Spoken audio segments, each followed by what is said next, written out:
ॐ अज्ञानतिमिरान्धस्य ज्ञानञ्जनशलाकया चक्षुरुन्मिलितं येन तस्मै श्रीगुरुवे नमः। नमो विष्णुपादाय कृष्णपृष्ठाय भूतले श्रीमते भक्तिवेदान्तस्वामिन्निति नामिने। नमस्ते सारस्वती देवे गौरवाणी प्रचारिणे निर्विशेषा शून्यवादी पाश्चात्यदेशतारिणे। नमो महावदन्याय कृष्णप्रेमप्रदायते कृष्णाय कृष्णचैतन्यनामने गौरतुसे नमः। जय श्री कृष्ण चैतन्य प्रभु नित्यानंद श्री अद्वैत गदाधर श्रीवासादि गौर भक्तवृंद। हरे कृष्णा कृष्णा कृष्णा हरे हरे, हरे राम राम राम हरे हरे। हरे कृष्णा। आप सभी भक्तों का हार्दिक स्वागत है आज के प्रातःकालीन श्रीमद् भागवतम पे चर्चा में।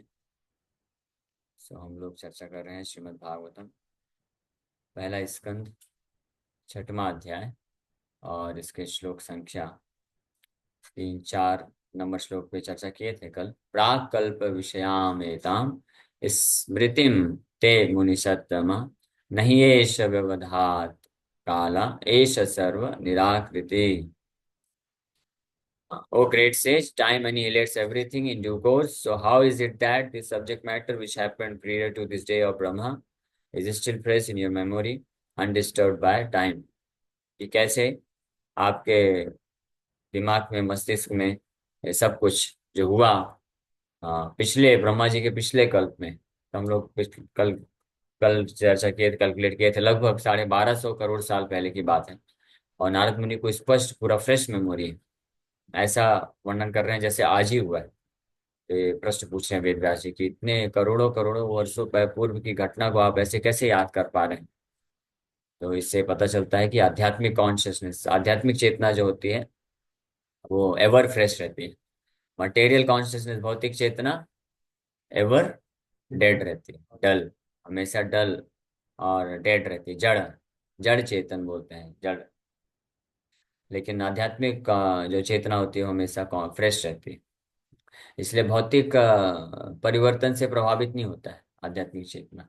जो वास्तविक रूप में आध्यात्मिक चेतना में स्थित व्यक्ति होते हैं तो भौतिक परिवर्तन से वो प्रभावित नहीं होते हैं। इसलिए हम देखते हैं कि जो शुद्ध वैष्णव होते हैं, जो आध्यात्मिक स्तर पे होते हैं, तो शरीर के परिवर्तन से भी शरीर जो है ओल्ड होता जाता है, बूढ़ा भी होता जाता है, शरीर जर्जर होने लग जाता है, फिर भी उनका जो है चेतना फिक्स रहता है कृष्ण में। कृष्ण को सेवा करने का, कृष्ण को स्मरण करने का जो भाव है निरंतर बना रहता है। ये हम देख सकते हैं श्रील प्रभुपाद जी के जीवन में, कैसे Srila Prabhupada ji till the last breath, आखिरी समय तक शरीर जो है बेड में लेटा हुआ है, उठ नहीं सकते, लेकिन फिर भी पूरा दिव्य चेतना में स्थित होकर के भागवतम के तात्पर्य बोल रहे हैं। वो आप पढ़ सकते हैं भागवतम के 10वें स्कंद का 14वां नंबर जो अध्याय है, प्रेयर्स बाय लॉर्ड ब्रह्मा, वो आखिरी चैप्टर प्रभुपाद जी ट्रांसलेट किए, तात्पर्य दिए जो है बेड में लेटे लेटे, वैकुंठा बेड में लेटे, वैकुंठ गमन हुआ वहां से ना प्रभुपाद जी का। और और वो बात तो आप तात्पर्य आप पढ़ेंगे तो आपको लगेगा नहीं ऐसा। तो इसका मतलब शारीरिक चेतना से पूरी तरह से ऊपर। और दूसरे एग्जाम्पल हम अपने गुरु महाराज को देखते हैं, कैसे अंतिम समय तक 80 साल के हैं फिर भी महाराज 2 दिन, शरीर छोड़ने के 2 दिन पहले तक भी जाकर के ब्यूरो मीटिंग अटेंड कर रहे हैं, वहां पे डिस्कशन चल रहा है सब कुछ, यानी पूरी तरह से चेतना फिक्स है।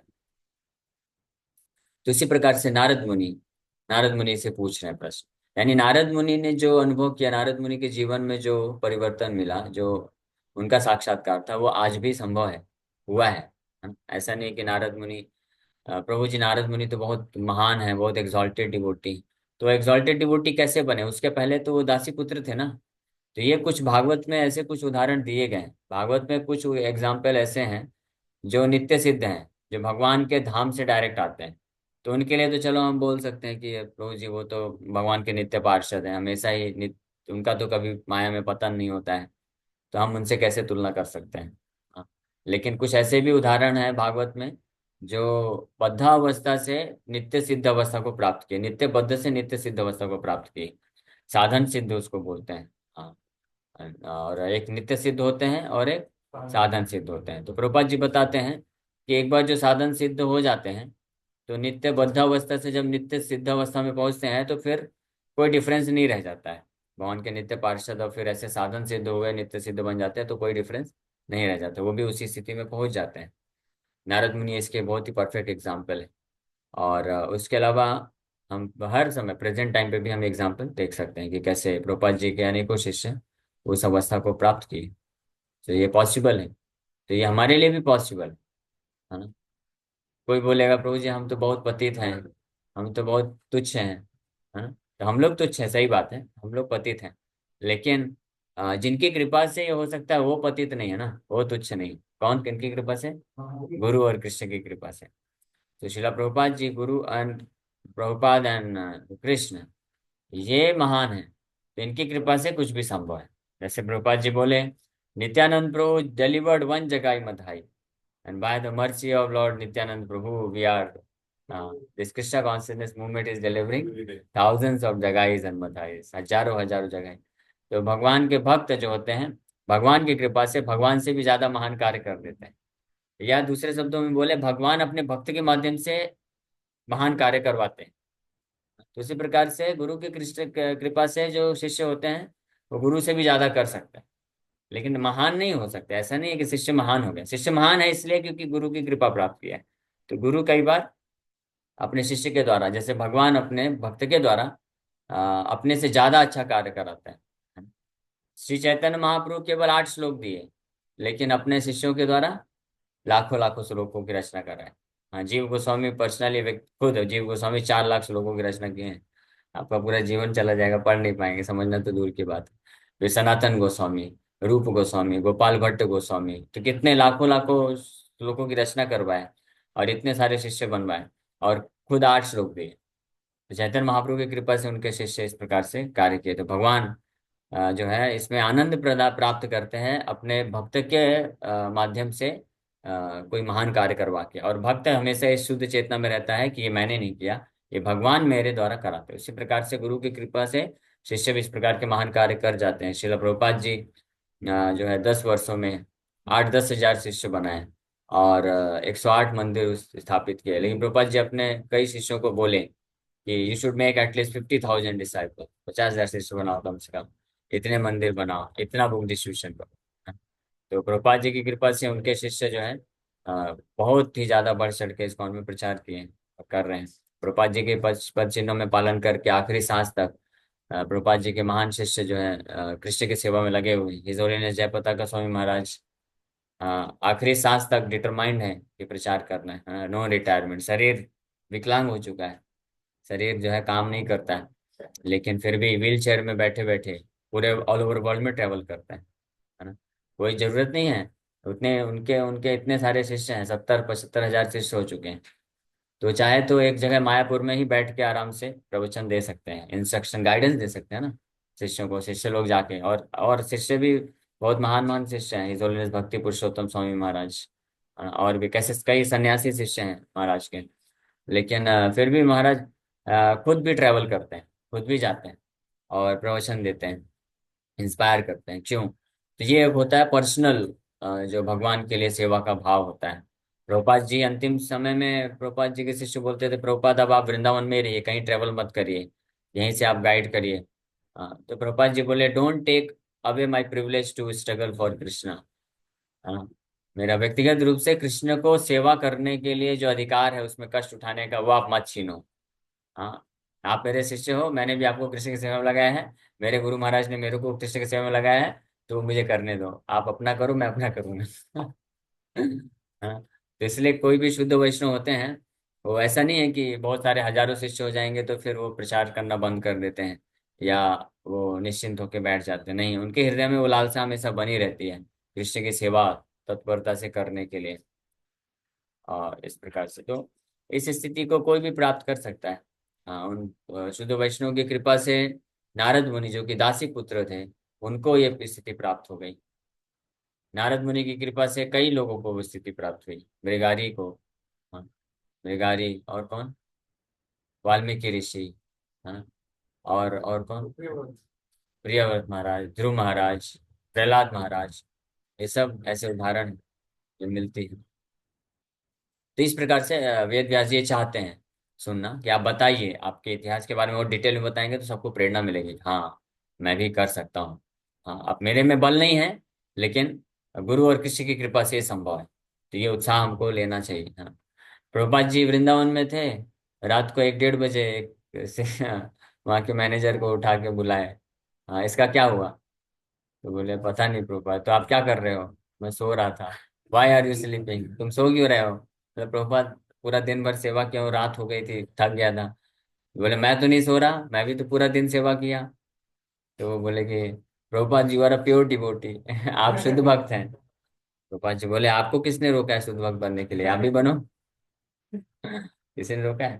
तो ये एक्सक्यूज कभी नहीं देना चाहिए कि प्रभुपाद, प्रभु जी मैं तो बहुत पतित हूँ, मैं बहुत अनक्वालिफाइड हूँ, आप तो बहुत महान हैं, आप तो शुद्ध भक्त हैं, है ना? हाँ, तो ऐसा ये एक्सक्यूज नहीं चलेगा, क्योंकि वो शुद्ध भक्त बने हैं, उनका भी इतिहास है ना कैसे बने हैं, उन्होंने भी मेहनत के एफर्ट लगाया है। एक्सक्यूज नहीं दिया है कि हाँ मैं तो पतित हूँ इसलिए बैठ गया आराम से, माला झोली एक साइड में रख करके केवल मन को लेकर के डिस्टर्ब होके बैठे हुए। नहीं, जब मन डिस्टर्ब होता है तो फिर क्या करना चाहिए?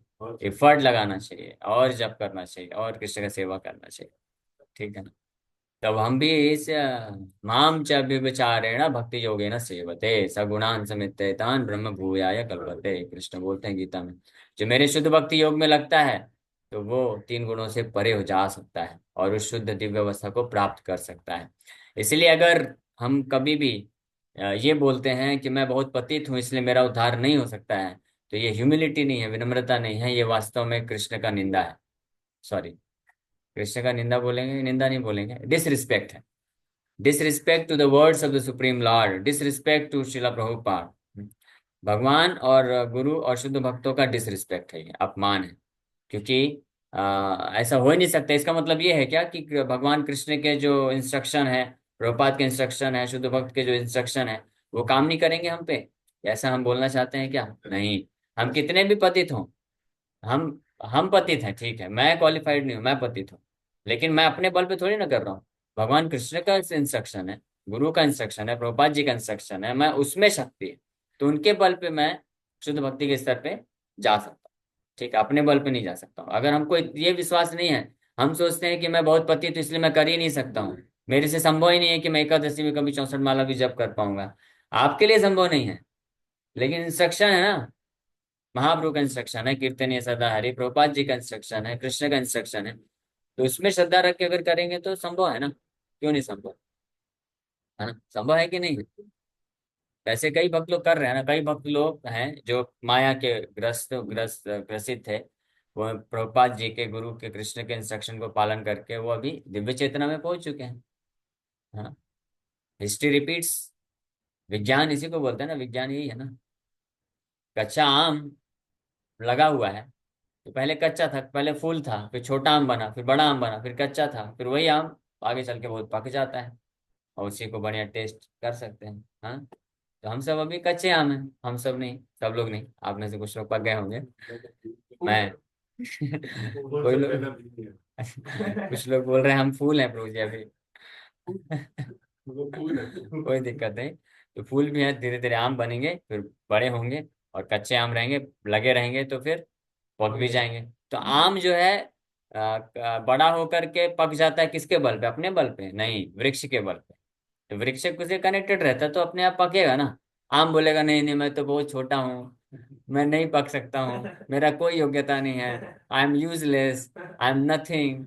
Yes, you are nothing, but by the mercy of tree, वृक्ष की कृपा से आप नथिंग से something, and then not everything, something से फिर very sweet, everything we can not become. हम लोग सब कुछ नहीं बन सकते हैं, everything is only Krishna, Krishna is everything.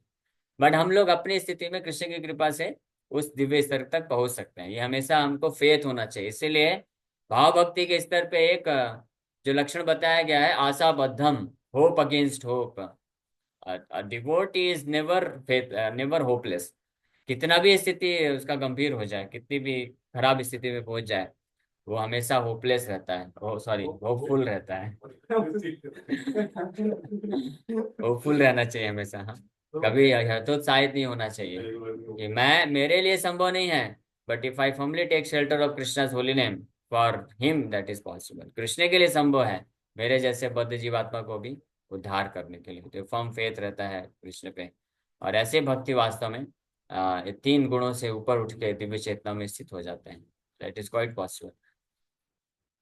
तो ये कल के श्लोक में, आज का श्लोक है, सॉरी, हाँ, पांचवा श्लोक आज का श्लोक है। नारद उवाच।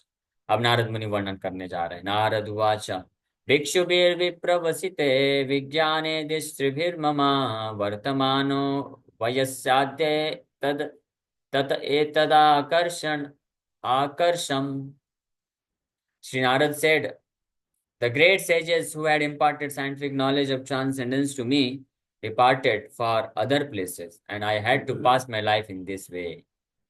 बता रहे हैं कि द ग्रेट सेज है, जो शुद्ध भक्त हैं, जिन्होंने मुझे इस दिव्य वैज्ञानिक ज्ञान को प्रदान किया था, ट्रांसेंडेंटल नॉलेज टू मी, ज्ञानम गुह्यतमम यत् तत् साक्षात भगवदुदितम अनुभवोचन गमिष्यन्ता कृपया दीन वत्सला। ये पिछले अध्याय में हम लोग ये श्लोक में चर्चा किया कि नारद मुनि के सेवा भाव को देख करके, उनके श्रद्धा को देख करके, उन महान शुद्ध भक्तों ने क्या किया, दिव्य ज्ञान हृदय प्रकाशित हो, तो दिव्य ज्ञान गुह्यतमम ज्ञान प्रदान कर दिया। वो प्रदान करके वो निकल गए आगे अन्य जगह में प्रचार करने के लिए। अनारद मुनि बोल रहे हैं कि फिर मैं वहीं पे रहा, and I had to pass my life in this way. अब मुझे अपना जीवन यापन करना पड़ा इस प्रकार से। किस प्रकार से, अब अगले श्लोक से बताना प्रारंभ करेंगे। वर्तमानो वयस्य आद्य तद एतद आकर्षम। In his previous life, when Naradji was impregnated with the spiritual knowledge by the grace of that grace of the great sages, there was a tangible change in his life, although he was only a boy of 5 years. 5 वर्ष के ही बालक थे, लेकिन because he was impregnated with spiritual knowledge. Prabhupada ji बहुत अच्छा शब्द इस्तेमाल कर रहे हैं। थोड़ा क्रूड एग्जाम्पल है, तो आप लोग अदरवाइज मत लीजिएगा, वही बता रहा हूँ। क्रूड एग्जाम्पल है, मतलब ये समझाने के लिए, लेकिन बहुत महत्वपूर्ण है समझने के लिए, है ना। ये उदाहरण दिया जाता है कई बात। प्रभुपाद जी बता रहे हैं इम्प्रेगनेटेड मतलब आध्यात्मिक ज्ञान को इंजेक्ट कर दिए उनके चेतना में, उनके हृदय में प्रदान कर दिए।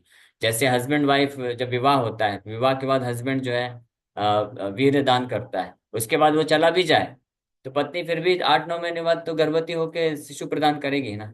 अगर एक्चुअली में उसको गर्भदान हुआ है तो निश्चित रूप में शिशु की प्राप्ति होगी, भले पति घर पे नहीं है, कालांतर में हो जाए। उसी प्रकार से ये इसको बोलते हैं असली दीक्षा।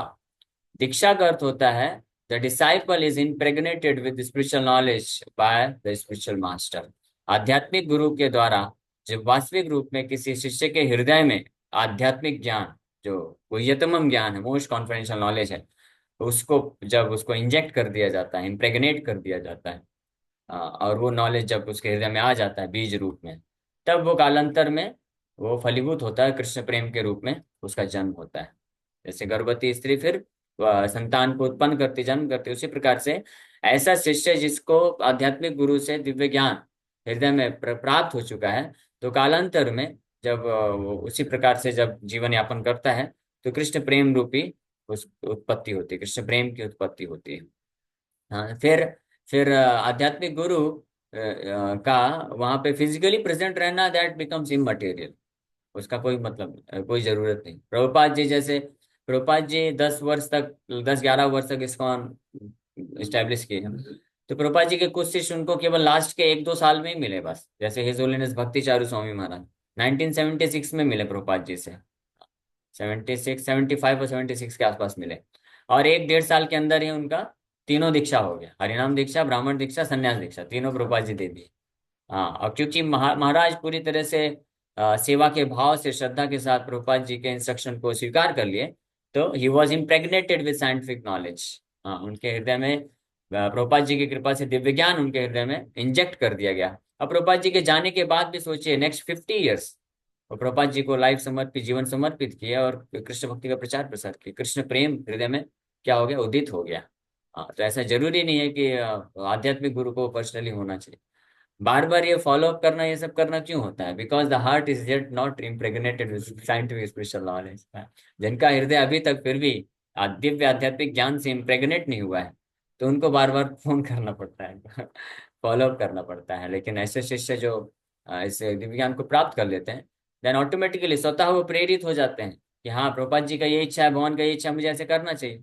हाँ, क्या करना चाहिए, प्रभुपाद जी का क्या इच्छा है, प्रभुपाद जी क्या बोले कि हाँ, आप जो नियमित रूप से कम 16 माला का ध्यान पूर्वक जप करिए, मंगला आरती करिए, भागवतम क्लास करिए, 4 नियम का गहराई से पालन करिए। तो ऐसा शिष्य फिर कैसे ये सब नियम तोड़ सकता है? नहीं तोड़ सकता ना।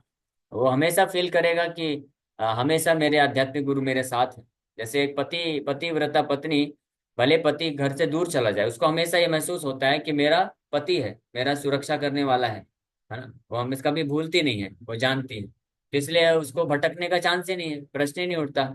उसी प्रकार से जो शिष्य होते हैं, जो गुरु व्रता शिष्य होते हैं, ऐसा समझ लीजिए, पतिव्रता गुरु व्रता। गुरु व्रता शिष्य जो होते हैं, वो हमेशा अपने आध्यात्मिक गुरु के प्रेजेंस को महसूस करते हैं कि मेरे साथ हमारे हमेशा आध्यात्मिक गुरु हैं। जैसे गुरु के फिजिकली प्रेजेंट होने पे कोई व्यक्ति कोई नॉनसेंस कार्य नहीं कर सकता है, और जो जो नियम बताया गया उसको पालन करेगा। उसी प्रकार से गुरु अगर फिजिकली नहीं भी उपस्थित है, तो ऐसा जो शिष्य होगा क्या करेगा, हमेशा ये ध्यान रखेगा कि I belong to my spiritual master, मैं अपने गुरु को समर्पित हूँ। जैसे पतिव्रता पत्नी जानती है कि मैं अपने पति को समर्पित हूँ, I only belong to my husband, मेरे मेरे पति ही मेरे सब कुछ है, मैं उनको समर्पित हूँ। तो मैं इधर उधर क्यों भटकूं, मैं किसी के पास नहीं जाऊंगी, है ना, भले पति घर से दूर भी क्यों ना हो। उसी प्रकार से शिष्य जो होते हैं ऐसे गुरुव्रता, तो गुरु के फिजिकली ना रहने पे भी, गुरु जब आध्यात्मिक धाम में चले भी जाते हैं, तब भी शिष्य की चेतना में हमेशा गुरु रहते हैं कि गुरु का इंस्ट्रक्शन है 4 नियम पालन करना है, मैं कैसे तोड़ सकता हूँ। तो कभी नहीं तोड़ सकता है, भले माया कितनी पावरफुल हो जाए, प्रभावशाली आ जाए, हृदय में इच्छाएं आ सकती हैं, अनर्थ आ सकते हैं, अट्रैक्शन हो सकता है, लेकिन कभी वो विचलित नहीं होगा। कौन? जिस शिष्य का हार्ट जो है इम्प्रेग्नेटेड हो चुका है स्पिरिचुअल नॉलेज से। और वो फिर इस चेतना में रह करके फिर क्या प्रयास करेगा कि क्या चीज करने से मेरे गुरु संतुष्ट होंगे, उन्होंने क्या मुझे आज्ञा दिया है, उस पर हमेशा मेडिटेशन करते हुए कार्य करेगा। शिला प्रभुपाद जी के गुरु महाराज 1937, 1 जनवरी 1937 में शरीर छोड़ के भगवत धाम गए। हाँ, प्रभुपाद जी उसके बाद से लेकर के कंटिन्यूअस उनके चेतना में क्या था कि गुरु महाराज का इंस्ट्रक्शन है, हाँ, कि वेस्टर्न कंट्रीज में जाके प्रचार करो। तो प्रभुपाद जी पूरा ट्राई कर रहे थे कि कैसे मैं निकलूं, मुझे पासपोर्ट वीजा मिले, मैं निकलूं और अमेरिका जाकर के, यूरोप जाकर के प्रचार करूं। कांस्टेंट उनका ये चिंतन बना रहता था। और 1965 में फाइनली प्रभुपाद जी गए अमेरिका में, और अकेले संघर्ष कर रहे हैं। बट प्रभुपाद जी बोलते हैं, I never felt my self alone, I always felt presence of my spiritual master Srila Bhaktivedanta Saraswati Thakur, कि मैंने कभी अपने आप को अकेला नहीं समझा, मैं हमेशा ये समझा कि मेरे गुरु महाराज श्रील भक्तिवेदांत सरस्वती ठाकुर हमेशा मेरे साथ। हाँ, कैसे साथ हैं? क्योंकि समर्पित किया है ना। हाँ, पर गुरु व्रता शिष्य है ना, तो इसलिए गुरु के जो इंस्ट्रक्शन है वो हमेशा उनके दिमाग में रहता है कि हाँ, ऐसा बोला है उन्होंने, ऐसा बोला है, ऐसा करना है, मुझे करना है, that's all, we finish. Where is the question of getting entangled in maya? माया में फंसने का सवाल ही कहाँ उठता है? कोई भी ऐसा कार्य, कोई भी ऐसा इंसिडेंट, ऐसा एनवायरमेंट आया जो गुरु के इंस्ट्रक्शन, कृष्ण के इंस्ट्रक्शन के विरुद्ध लेके जा रहा है, विपरीत है, नियम को तोड़ने वाली बात हो रही है, तो वो फिर नहीं कर सकता ऐसा। हाँ, तो इस प्रकार से वो परफेक्ट तरीके से, इस तरह से सिचुएट हो जाता है। और इस प्रकार से जब कोई जीवन यापन करता है, तो निश्चित रूप में जीवन के अंत में वो भगवत धाम को प्राप्त करेगा, इसमें कोई संशय नहीं है। नारद मुनि के साथ यही हुआ कि नारद मुनि, he was impregnated with spiritual knowledge by the grace of the great sages.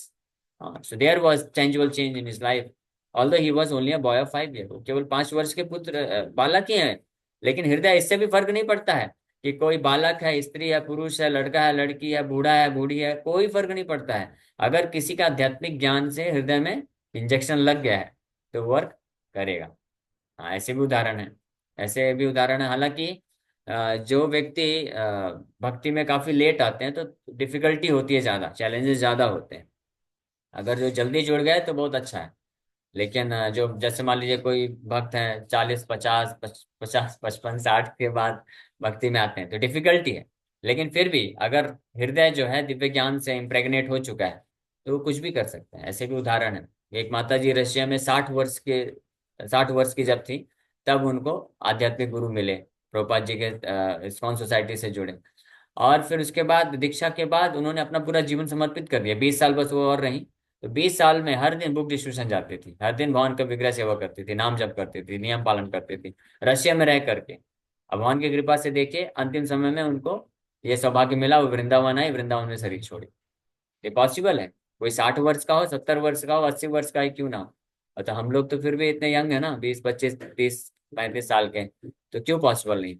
The only thing is हमको मन को अपने नियंत्रित करना चाहिए, मन को थोड़ा सा पैसिफाई करना चाहिए, हमको डिस्टर्ब नहीं हो जाना चाहिए इमीडिएटली। थोड़ा बहुत चीजें उधर उधर ऊपर नीचे होती हैं तो उससे परेशान नहीं होना चाहिए, और आध्यात्मिक गुरु के इंस्ट्रक्शन को हमेशा ध्यान रख करके आगे बढ़ना चाहिए।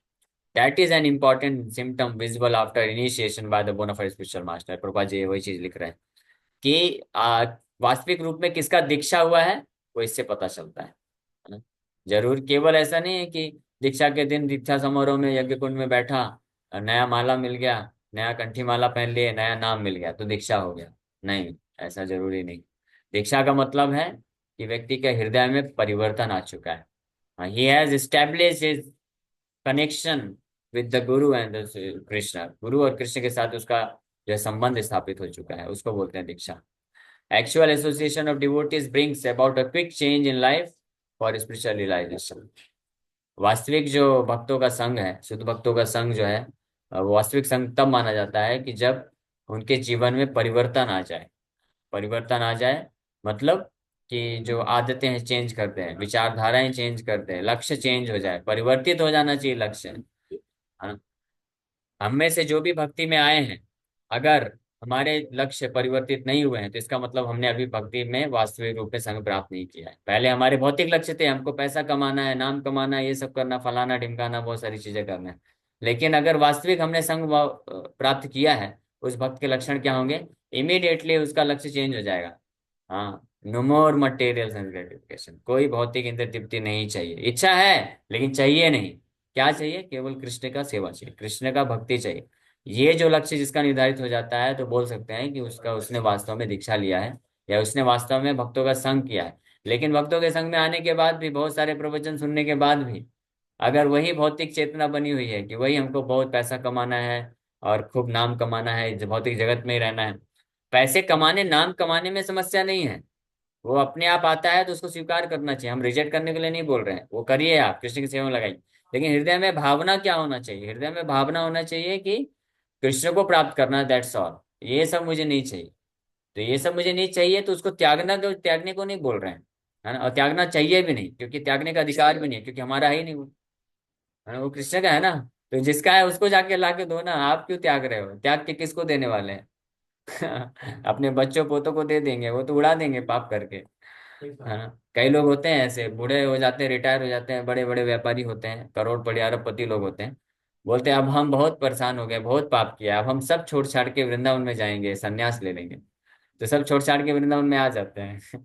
ये उसी तरह से है जैसे गुलाब का फूल है, बहुत जब फ्रेश था तब तो किसी और को दे दिया, गर्लफ्रेंड को दे दिया, जब उसका रूप मुरझा गया तो लाके भगवान को दे रहे, ले भगवान आप ले लो। हाँ, तो ये ऐसा नहीं करना चाहिए। इसलिए one who is young, he should dedicate his life for the service of Krishna.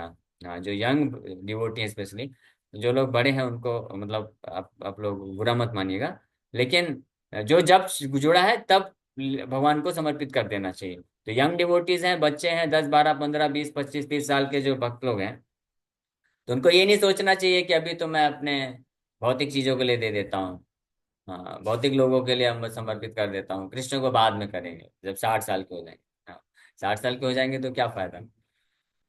मुरझा गया फूल, मुरझाने के बाद कृष्ण को थोड़ी ना अर्पण करते, फ्रेश फ्रेश फूल अर्पण करते हैं। जैसे देखिए यहाँ पे आप लोग, भगवान को गार्लेंड पहनाया गया है ना, देखिए क्या मुरझाए हुए फूल से गार्लेंड पहनाया गया है, बनाया गया है। इतने सुंदर सुंदर फ्रेश फूलों से गार्लेंड बनाया गया, तब तो अच्छा लगता है ना।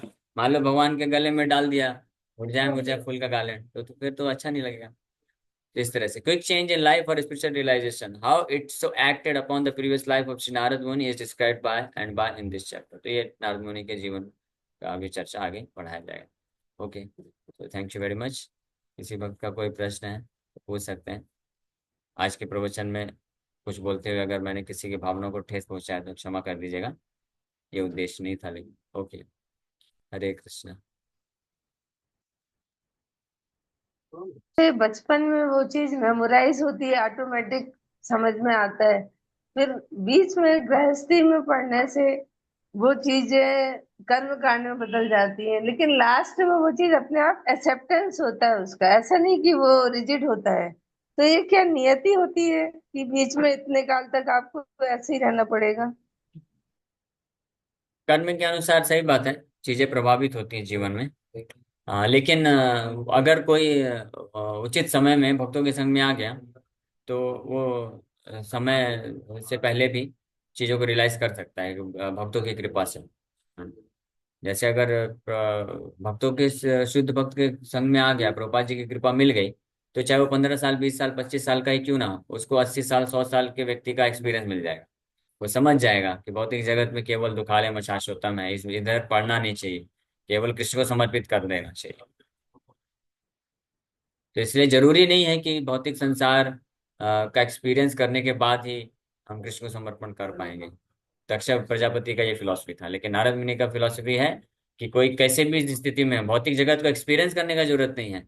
दिव्य ज्ञान अगर शुद्ध भक्त से मिल गया, तो अनुभव मिल जाएगा और कृष्ण को पूर्ण से समर्पण कर सकता है। अच्छा, थैंक यू मेरा ये डाउट। हाँ, ठीक है, आपको डाउट लेते हैं। ओके, और कोई प्रश्न? ठीक है, समय भी हो गया। हरे कृष्ण। हरे कृष्णा प्रभु जी। हरे कृष्ण। हरे कृष्णा प्रभु जी। यस माता टाइम जी, हो गया बोलिए। देवी, नेक्स्ट क्लास में आइए।